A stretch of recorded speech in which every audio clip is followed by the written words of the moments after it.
What's a crazy tour story?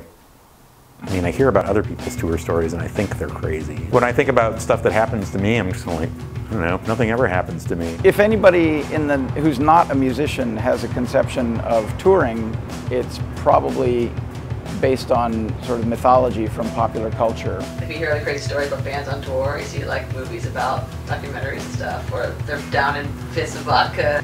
Big bands tour and they come to town in a bus and they party you out and they shag a few groupies and they move on down the road into the sunset after that. Old people think it is what it is, which is you're driving around in shitty circumstances, making no money, and it's uncomfortable.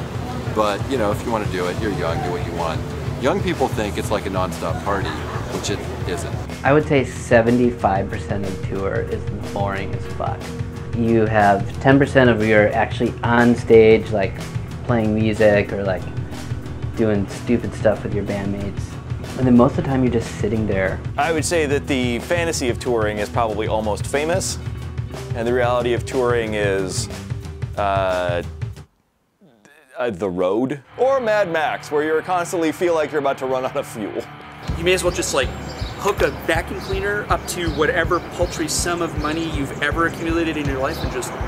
You know, nobody really writes books or makes films until now about the drudgery of you know, just sitting in a van, hating the guy next to you, you know, losing all your money and your girlfriend breaking up with you. I call them prove-it tours, you know, where your van keeps breaking down or you get broken into or just bad things keep happening over and over again, and you have to band together and just help each other not get pissed off and quit and go home. I mean, I grew up wanting to do that. That was just kind of part of the dream. That was the dream job for me, is that I wanted to be like schlepping my crap around and like working my ass off day and night and playing music for people.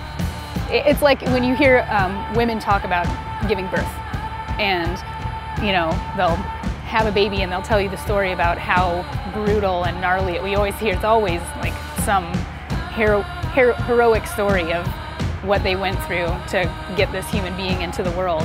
It always blows my mind as a woman who has no children. And then they'll talk about wanting to have more, and I'm like, wait a minute, you went through all of that and you want to do it again?